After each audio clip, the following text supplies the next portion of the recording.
सभी बच्चों को नमस्कार। एक बार फिर से एम हाई क्लासेज फर्स्ट में आपका स्वागत है।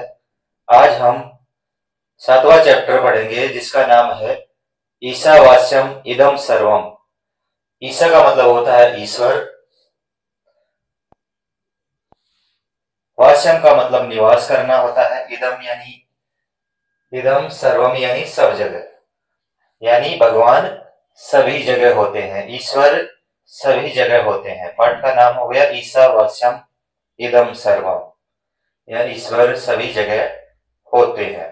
इसमें बच्चे हैं, मैडम है। इसकी प्रस्तावना चित्र के माध्यम से बहुत अच्छी तरीके से दी गई है। इसमें चैप्टर में है जो ईश्वर सब जगह होता है, इसके बारे में बच्चों को मैडम बता रही है। इसमें मैडम कह रही है, अयि भो बालः किम भवन्तः जानन्ति ईश्वरः कुत्र अस्ति। कुत्र का मतलब कहाँ।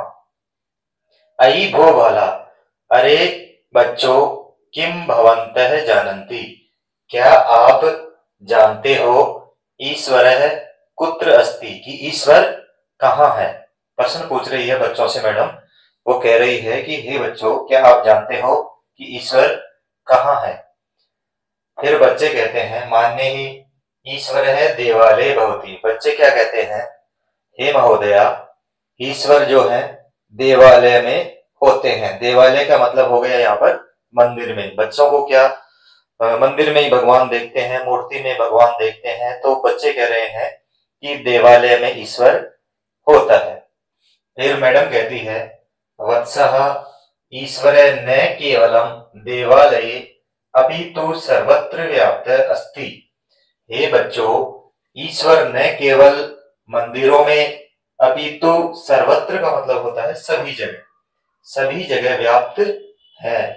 मैडम कह रही है कि ईश्वर केवल मंदिरों में ही नहीं बल्कि सभी जगह ईश्वर होते हैं। तत् कथम आचार्य। फिर बच्चे पूछ रहे हैं, एक बच्चा पूछ रहा है, वो कैसे महोदया। अब गुरुजी से पूछ रहा है कि हे गुरुवर, वो कैसे होता है। आगे है,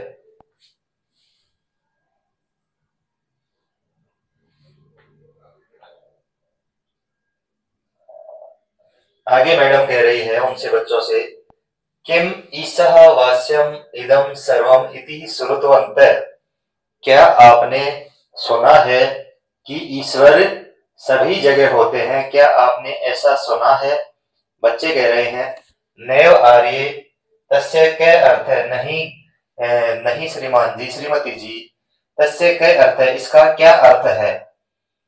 मान्य ही, बच्चे कह रहे हैं, मान्य ईश्वर है वृक्षे ही कक्षायाः शिलायाः क्रीडांगणे चापि अस्ति किम। बच्चे पूछ रहे हैं मैडम से कि ईश्वर पेड़ों में, कक्षा में, शिलाया में यानी पत्थरों में, क्रीडांगणे यानी जो हम खेलते हैं उस मैदान में भी होते हैं क्या। बच्चे क्या पूछ रहे हैं कि ईश्वर कहाँ कहाँ होते हैं। शिला में, क्रीडांगण यानी खेल के मैदान में, कक्षा में, पेड़ों में भी ईश्वर होते हैं क्या। तो मैडम कह रही है, एतत् एतत् सर्वं जगत ईशेन व्याप्तम अस्ति, ईश्वरः सर्वत्र अस्ति इति अर्थ है। ईशावास्यो वास्यम इदम, इसका अर्थ क्या हो गया कि एतत् सर्वम जगत, इस संपूर्ण संसार में, ईशेन व्याप्तम यानी ईश्वर व्याप्त है, ईश्वरः सर्वत्र अस्ति इति अर्थ है। इसका अर्थ क्या हो गया कि ईश्वर सभी जगह हो गए, सभी जगह होते हैं। इसका अर्थ ये हुआ कि ईश्वर इस संपूर्ण संसार में, संपूर्ण जगत में ईश्वर है। आम ईश्वर सर्वत्र अस्ति, पुरा कश्चन भवादृशः अल्पवयस्क बालः ईश्वरः सर्वत्र अस्ति इति दर्शितवान्। इदानीं तमेव प्रसंग पठामः, अनन्तरम अभिनय सहितम नाटकम अभी करिष्यामः। मैडम क्या कहती है, ठीक है, ईश्वर सभी जगह है, पुरा कश्चन भवादृशः अल्पवयस्कः बालः ईश्वरः सर्वत्र अस्ति इति दर्शितवान्। पुरा यानी पुराने समय में, अल्पवयस्क वाले छोटे से बालक को ईश्वर सभी जगह है, होते हैं, इति दर्शितवान ऐसा उनको दिखाया जाता है, उनको समझाया जाता है, छोटे बच्चों को कहा जाता है।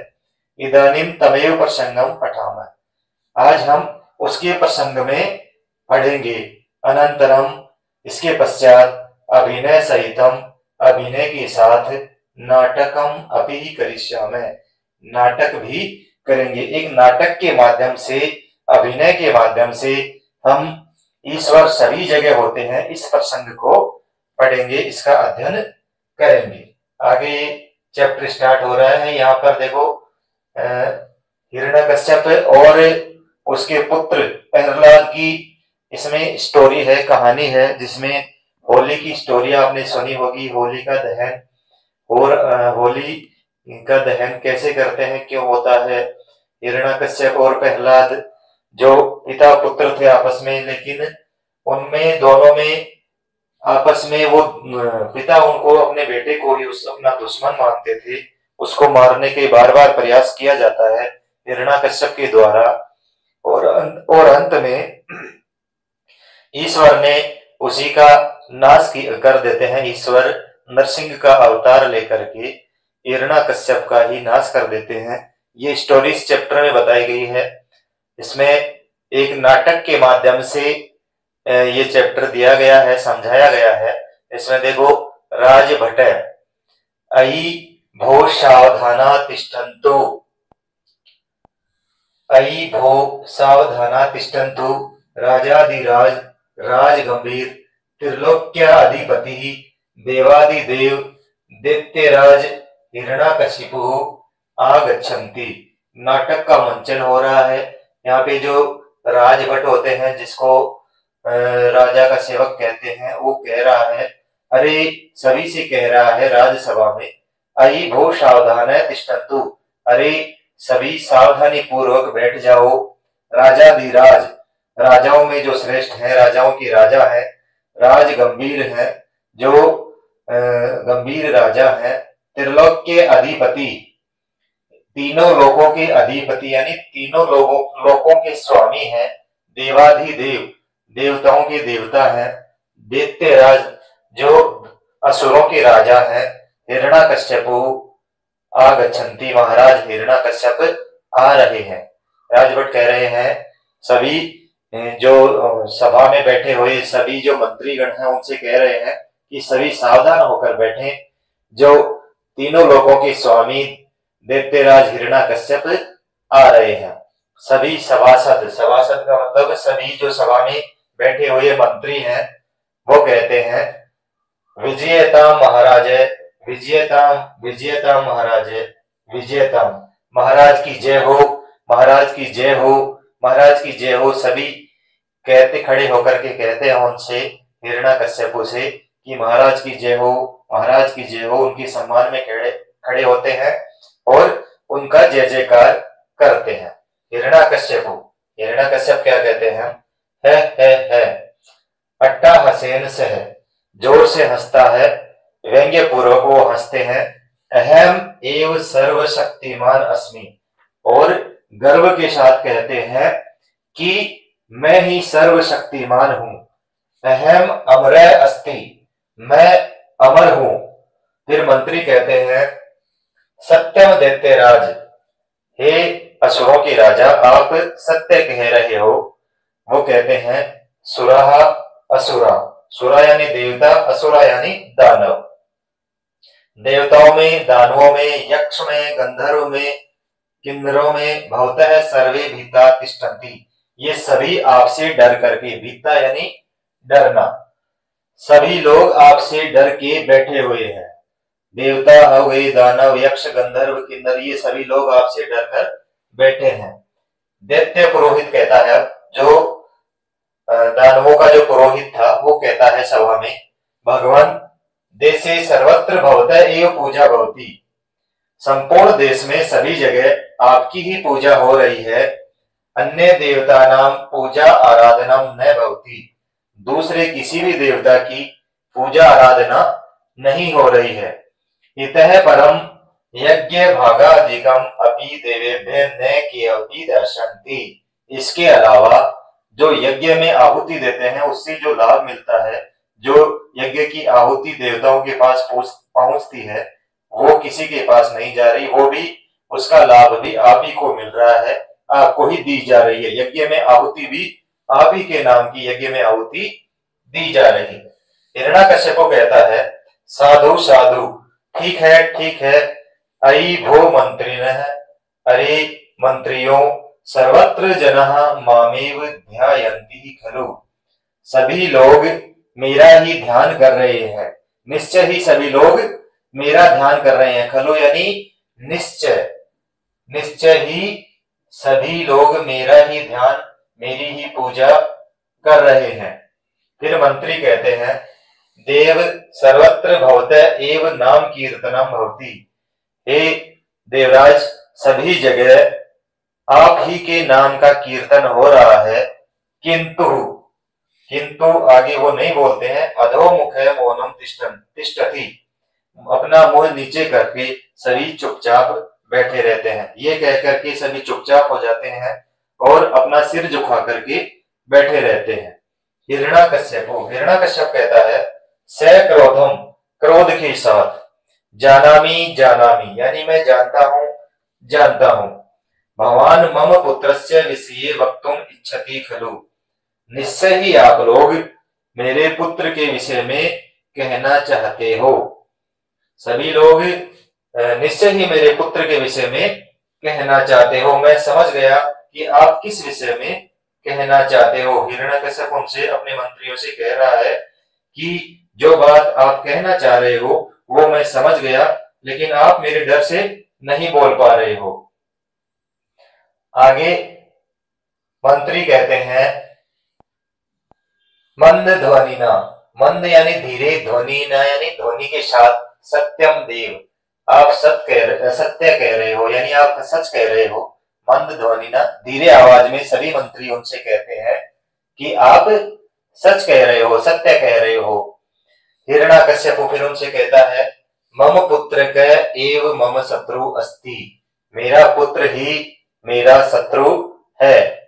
कुल कलंक है स प्रहलाद अहर्निशम मम शत्रु हरे गुणगानम करोति, कुल को कलंकित करने वाला स यानी वह प्रहलाद, हिरण्याकश्यप के पुत्र का नाम क्या है? प्रहलाद। अहर्निशम इसका अर्थ होगा दिन रात।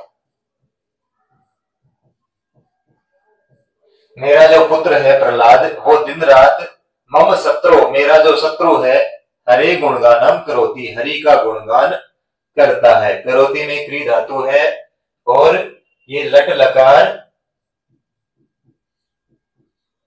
प्रथम पुरुष एक वचन का रूप है, प्रथम पुरुष एक वचन। फिर सेनापति कहते हैं स्वामिनः गजस्य पद दललेन अपि स जीवति, हे स्वामी हे राजन, गजस्य यानी हाथी की, पद दललेन पैरों के द्वारा कुचलने के पश्चात भी, से जीवती वह जीवित है। सेनापति क्या कह रहा है राजा से कि हे राजन, हमने प्रहलाद को हाथी के पैरों से भी कुचलवा दिया लेकिन फिर भी वह जीवित है।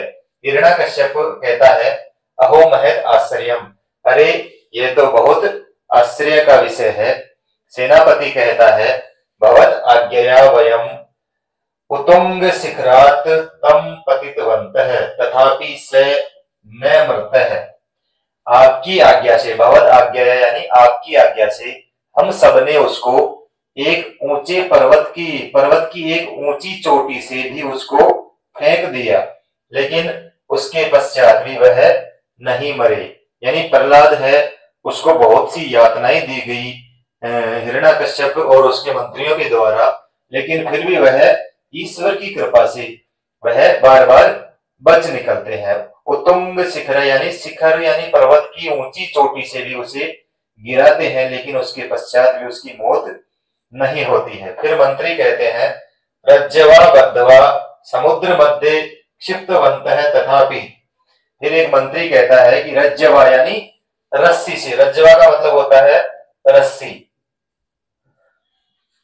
रस्सी से बांधकर भी उसे समुद्र के बीच में फेंका गया, तथापि किंतु उसके पश्चात भी वह जीवित है, उनकी मृत्यु नहीं हुई।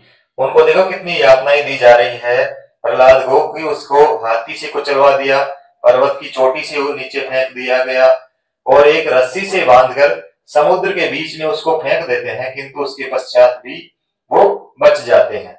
हिरण्याकश्यप को कहते हैं हस्तो मर्दयन स क्रोधम, हाथों को मलते हुए, स क्रोधम, क्रोध के साथ, आ किम करवाणी एतस्य, अरे मुझे क्या करना चाहिए, इसका क्या करना चाहिए, यानी प्रहलाद का मुझे अब क्या करूं कि उसकी मृत्यु मेरे हाथों हो जाए।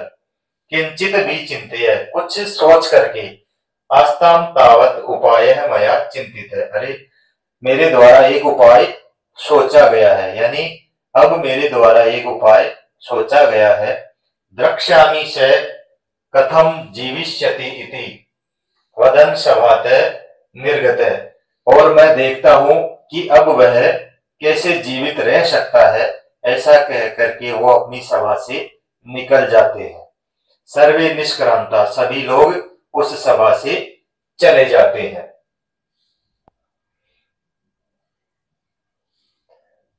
फिर आगे सभी लोग उस सभा से चले जाते हैं। फिर हिरण्याकश्यप अगले सभा से जाने के बाद दोबारा हिरण्याकश्यप आते हैं। आई भो अनुजे होलिके, अपनी बहन के पास जाते हैं जिसका नाम है होलिका। आई भो अनुजे, अरे छोटी बहन होलिका, होली, कुत्र अस्सी त्वत इतः इतः, तुम कहां पर हो, इतः इतः, मैं यहाँ पर हूँ। होलिका कहती है प्रणमामि भ्रातः, मैं प्रणाम करते हूँ भैया, आपको मैं प्रणाम करती हूँ। कथम माँ स्मरसी, आपने मुझे क्यों याद किया है, किस कारण से आपने मुझे याद किया है। किमर्थम दुखिते भासी, आप मुझे कुछ दुखी दिखाई दे रहे हैं। होलिका हिरण्याकश्यप से कह रही है, पहले प्रणाम करती है, फिर वो कहती है कि आपने मुझे क्यों से याद किया, आप मुझे दुखी दिखाई दे रहे हैं। किम कारणम अस्सी, इस दुख का क्या कारण है। वद भ्रातः वद, मेरे से कहो भैया, मुझे बताओ, मेरे से कहो या बोलो, मुझसे बोलो, आपको क्या दुख है, आप मुझे बताओ। फिर हिरण्याकश्यप कहते हैं अनुजे त्वम जानासि एव, हे बहिन क्या तुम जानती हो, मम पुत्र एव मम शत्रु जाते, मेरा पुत्र ही मेरा शत्रु है। क्षीण स्वरेण सर्वम वर्तांत कथयति, और क्षीण स्वरेण, धीमी आवाज में उससे अपना सारा वृतांत कहते हैं। होलिका से सारा वृतांत, उसकी सारी कहानी उसको कहते हैं कि प्रहलाद मेरा दुश्मन है, मैंने बार बार प्रयास किया लेकिन फिर भी वह जीवित बच गया, मैं उसे मारना चाहता हूं। ये उसका सारा वृतांत उसको बताया। होलिका कहती है भ्रातः अलम चिंतया ब्रह्मण वर प्रासादात अग्नि माम न दहती, हे भैया चिंता मत करो, ब्रह्मा के आशीर्वाद से अग्नि मेरे को नहीं जला सकती। दहती यानी जलाना, यानी आग मुझे नहीं जला सकती।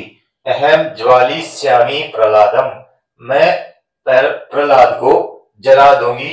आश्वस्तो भव, आप आश्वस्त रहें, यानी आप चिंता ना करें, मैं आपकी चिंता का निवारण कर दूंगी, मैं प्रहलाद को मार दूंगी अग्नि में जला करके। यानी मेरे को ब्रह्मा जी का वरदान है कि मैं खुद अग्नि में नहीं जल सकती, लेकिन मैं प्रहलाद को अग्नि में जला दूंगी। होली कहा प्रहलाद कक्षम प्रविशति, होली प्रहलाद के कक्ष में कमरे में जाती है, प्रवेश करती है। प्रहलाद उससे कहते हैं होलिकाम दृष्टवा, होली को देख करके उससे कहते हैं पितृश्वश आलिंगति। पितृश्वश का मतलब होती है पिता की बहन, तो पिता की बहन कौन होती है, बुआ। पिता की बहन कौन होती है, बुआ। आलिंगति, और उनसे आलिंगन करते हैं, गले लगते हैं, गले मिलते हैं। होलिका कहती है अयि भो प्रहलाद आगच्छ, अरे प्रहलाद आओ, आवाम क्रीडिष्यावः, हम खेलते हैं। आवाम यानी हम दोनों खेलते हैं। ये आवाम अहम आवाम वयम उत्तम पुरुष द्विवचन का है, उत्तम पुरुष द्विवचन। प्रहलाद सहर्षम बाढ़म, खुशी के साथ उसके साथ चल देते हैं। होलिका प्रथमम त्वम माम अन्विष्यासि, सबसे पहले तुम मेरे को खोजोगे। अन्वेषण, अन्विष्यसि यानी मेरे को ढूंढना। प्रहलाद कहता है सहर्षम, हंसी खुशी के साथ, साधु यानी ठीक है। होलिका प्रहलादस्य नेत्रयो पट्टिकाम बध्नाति, होलिका प्रहलाद की आंखों पर पट्टी बांध देती है। किंचित दूरे अग्नि प्रज्वालयति, और कुछ दूर पर आग जला लेती है। स्वयं अग्नो उपविश्य, उपविश्य का मतलब होता है बैठना, और खुद उस अग्नि में बैठकर करतल ध्वनिना आह्वयति, हाथों से आवाज करती हुई, करतल ध्वनिना यानी तेज आवाज में उसको आवाज लगाती है। आह्वयति यानी आह्वान करती है, प्रहलाद का उसे बुलाती है। होलिका कहती है अत्र अहम अत्र अस्मि इत इत, अरे मैं यहाँ हूं, मैं यहाँ हूं, इधर हूं, इधर हूं। फिर प्रहलाद कहता है अहो तापम अनुभवामि खलु अहम, मैं निश्चय ही यहाँ पर ताप यानी अग्नि का अनुभव कर रहा हूं, ताप का अनुभव कर रहा हूं। प्रहलाद अग्नि कुंड से समीपम गच्छति, प्रहलाद उस अग्नि के कुंड के पास जाते हैं। होलिका तम अंके स्वीकृति, और होली उसे अपनी गोद में ले लेती है। वह अग्नि के पास जाते हैं प्रहलाद, और होली जिस पहले से अग्नि में बैठी हुई थी उसे अपनी गोद में ले लेती है। होलिका हंसने का ये देखो है प्रहलाद, वह जोर से हंसती है प्रहलाद, और प्रहलाद का नाम पुकारती है अहम तव मृत्यु अस्मि, और उससे कहती है कि मैं तुम्हारी मृत्यु हूं। अहम त्वाम अग्नि दास्यामि, मैं तुम्हें इस अग्नि में डाल दूंगी, इसमें झोंक दूंगी, इसमें जला दूंगी। फिर प्रहलाद कहते हैं, प्रहलाद क्या करते हैं करो बद्धवा, करो यानी हाथों को, कर यानी होता है हाथ, करो यानी दोनों हाथों को, बद्धवा बांध करके हरि स्मृति, ईश्वर का स्मरण करते हैं, भगवान नारायण का स्मरण करते हैं, उन्हें याद करते हैं। ओम नमो नारायणाय, ओम नमो नारायणाय, ओम नमो नारायणाय। भगवान नारायण का बार बार वो जाप करते हैं, इस मंत्र का जाप करते हैं ओम नमो नारायण। भगवान विष्णु का जाप कर रहे हैं। नारायण से कृपया, भगवान नारायण की कृपा से प्रहलाद रक्षित है, प्रहलाद बच जाते हैं। भगवान नारायण की कृपा से क्या होता है, प्रहलाद बच जाते हैं। किंतु क्या होता है, ब्रह्मांड वरस्य है दुरुपयोग कारणात्, ब्रह्मा के वरदान के दुरुपयोग के कारण अग्नि होलिकाम एव ज्वालयति, वो अग्नि होली को ही जला देती है। ब्रह्मा के द्वारा उसे वरदान प्राप्त था कि अग्नि तुम्हें नहीं जला सकती, लेकिन उनके द्वारा दिए गए वरदान का दुरुपयोग होने के कारण, दुरुपयोग करने के कारण अग्नि होली को ही जला देती है। होलिका अग्नि दहात आर्तनादम कुर्वती, होलिका अग्नि दहन के कारण जोर जोर से चिल्लाती है, आर्तनाद करती है, यानी रोती है, जोर से चिल्लाती है, और प्राणान त्यजति, अपने प्राण त्याग देती है, यानी होली अग्नि उसे जला देती है जिससे उसके प्राण छूट जाते हैं, वही मृत्यु हो जाती है अग्नि के कारण से। दैत्या, अब सारे दानव मिलकर के क्या कर रहे हैं, अहो किम एतत्, अरे ये क्या हुआ, सबको ये होता है कि ये क्या हो गया, होलिका ही दग्धा, होली ही जल गई। सारे उसके दैत्य मिलकर के क्या करते हैं, उनको आश्चर्य होता है कि होलिका कैसे जल गई।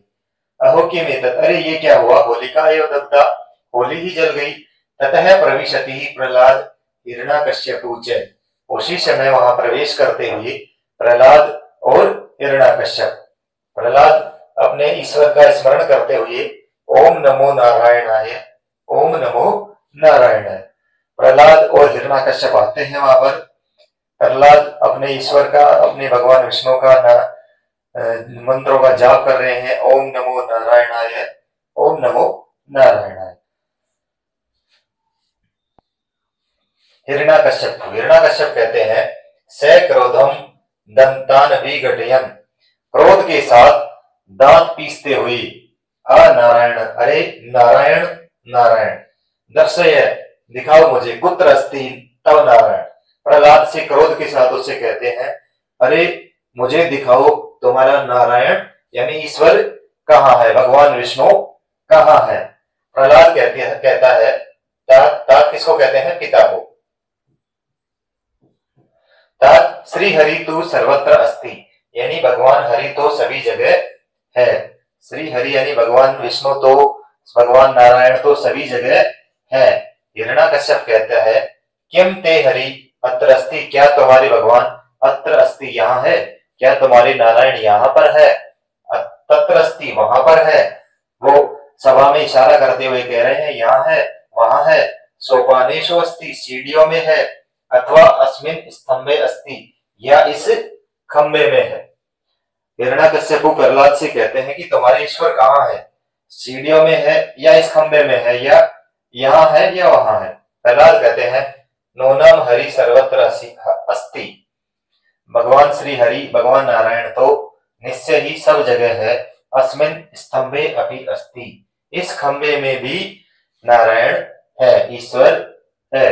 हिरण्याकश्यप को कहते हैं अमूढ़ है, मूढ़ यानी होता है मूर्ख, अरे मूर्ख,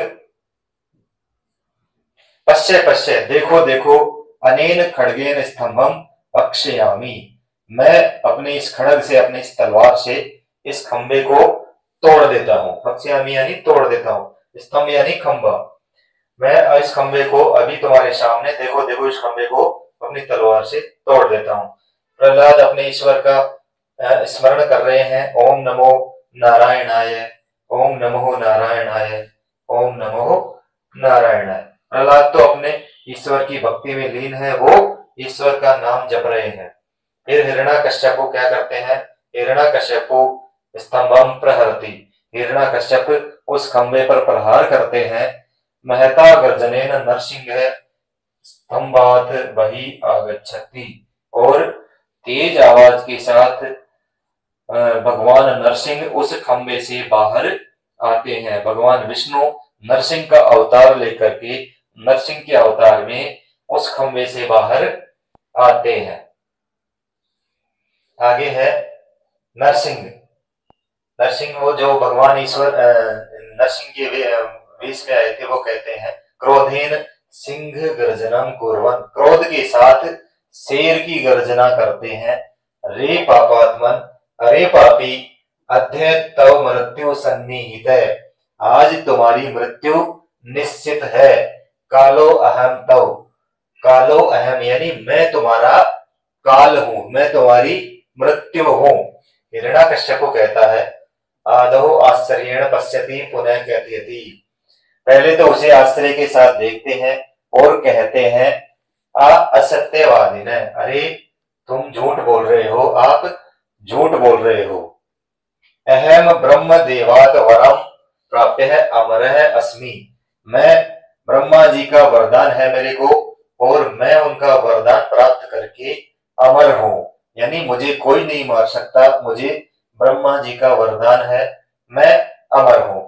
त्वाम एव मृत्यु लोकम प्रेषयिष्यामि, और मैं तुम्हें ही मृत्यु लोक भेज दूंगा, यानी मैं तुम्हारी मौत हूं, मैं तुम्हें मार दूंगा, तुम्हें मृत्यु लोक भेज दूंगा। तस्मिन संध्या काले, उसी संध्या के समय, नरसिंह हिरण्याकश्यप केशेषु गृहीत्वा कर्षति, उस संध्या के समय भगवान नरसिंह हिरण्याकश्यप के बालों को पकड़ के कर्षति, उसे खींच रहे हैं, घसीट रहे हैं। नरसिंह कहते हैं रे मूर्ख, अरे मूर्ख, अधम यानी नीच, तुम ब्रह्म देवात वरम प्राप्तवान, तुमने ब्रह्मा जी से वरदान प्राप्त किया है। तम वरम अनुल्लंघ्य अहम त्वाम मारिष्यामि, किंतु तुमने इसका अनादर किया है, मैं तुम्हें मारिष्यामि, मारूंगा, अभी मैं तुम्हें मारूंगा। राजभवनस्य अन्तः, राजभवन के अंदर, बहिच एतियो, और वो उनसे कहते हैं इस राजभवन के अंदर और बाहर, एतियो मध्ये विद्यमानयां देहलयां तम ग्रहणाति, मैं तुम्हें इस राजभवन के अंदर और बाहर न लेकर के मध्य विद्यमानियों, इसके बीच में स्थित दहलीज है, वहां ले जाते हैं। यानी जो राजभवन था उसके ना तो बाहर ले जाते हैं ना अंदर रखते हैं, बीच की दहली है जो दहलीज होती है उस पे उसको ले जाते हैं। मूढ़ है, अरे मूर्ख, पश्य देखो, न त्वम असी भूमि, तुम इस समय ना भूमि पर हो, यानी ना तो तुम धरती पे हो, न च स्वर्गे, ना तुम आकाश में हो, स्वर्ग में हो, न व पाताले, ना तुम पाताल में हो, न च आकाशे, ना तुम आकाश में हो, न ग्रह अभ्यंतरे, न घर के अंदर हो, न घर के बाहर हो, नायम दिवसो, ना अभी दिन है, न व रात्रि, ना अभी रात हो रही है, ना अहम मनुष्यो, ना मैं मनुष्य हूं, न च पशु, और न मैं पशु हूं, न अस्त्रेण न च शस्त्रेण, ना तुझे अपने अस्त्र से मार रहा हूं और ना तुझे शस्त्र से मार रहा हूं। निज नखे, नख यानी होता है नाखून, और निज नखे का मतलब होता है अपने नाखून से। निज नखे का मतलब होता है अपने नाखून से। तब वक्ष है, वक्ष का मतलब होता है छाती। विदीर्य हनिष्यामी, मैं तुम्हारी छाती चीर करके तुम्हें हनिष्यामी यानी मारूंगा। ना दिन है ना रात है, ना तुम घर के अंदर हो ना बाहर हो, ना तुम ऊपर हो ना पाताल में हो, ना मैं पशु हूं ना मनुष्य हूं, ना तुम्हें अस्त्र से मार रहा हूं ना शस्त्र से मार रहा हूं, मैं तुम्हें अपने नाखूनों से तुम्हारी छाती को चीर करके मैं तुम्हें मारूंगा। हिरण्याकश्यप को कहते हैं बीते यानी डर के मारे, प्रभो क्षमस्व मां क्षमस्व, मुझे क्षमा कर दो, मुझे माफ कर दो, मुझे क्षमा कर दो। वो ईश्वर से अब भीख मांग रहा है अपने प्राणों की कि मुझे क्षमा कर दो। नरसिंह कहते हैं, भगवान नरसिंह कहते हैं अधमय, अरे नीच, न ते अपराध क्षमा, तुमने जो अपराध किए हैं वो क्षमा के योग्य नहीं है। सिंह गर्जन कुर्वन, तेज शेर की आवाज करते हुए हिरण्याकशिपु वक्ष स्थलम भिन्नति, हिरण्याकश्यप की छाती को वह फाड़ देते हैं, चीर देते हैं। ये फिर अध्यापिका, ये जो बच्चों को कहानी सुना रही थी भगवान प्रहलाद, हिरण्याकश्यप और भगवान नरसिंह की, वो कहानी कंप्लीट होती है। किस प्रकार से अच्छाई ने बुराई पर विजय किस प्रकार से प्राप्त की। जो हिरण्याकश्यप था वो उसने बहुत बुरे कर्म किए, बार बार उसके बुरे कर्म होते रहे। उस अपने पुत्र को जो ईश्वर की भक्ति कर रहा था, भक्ति में लीन था, उसको मारने का बार बार प्रयास किया, लेकिन अंत में उसी का नाश होता है। ईश्वर अवतार लेते हैं नरसिंह भगवान का और उसका नाश करते हैं, उसको मारते हैं। ये एक बुराई पर अच्छाई की जीत इस चैप्टर में दिखाई गई है। एक स्टोरी के माध्यम से, कहानी के माध्यम से बच्चों को अध्यापिका समझा रही है। फिर अध्यापिका कह रही है एव बालः प्रहलाद ईश्वर सर्वत्र अस्ति इति दर्शितवान। ये बच्चों, इस प्रकार से प्रहलाद ने आपने क्या बताया कि ईश्वर सभी जगह होते हैं, ऐसा उन्होंने दिखाया। अतएव उच्यते, इसीलिए कहते हैं ईशावास्यम इदम सर्वम इति, ईश्वर सभी जगह होते हैं, सभी जगह व्याप्त है। नहीं, यही नहीं है कि मंदिर में मूर्ति में ही ईश्वर है। ईश्वर तो सभी जगह, प्रकृति में सभी जगह व्याप्त है। तो ये आपका चैप्टर कंप्लीट होता है। धन्यवाद।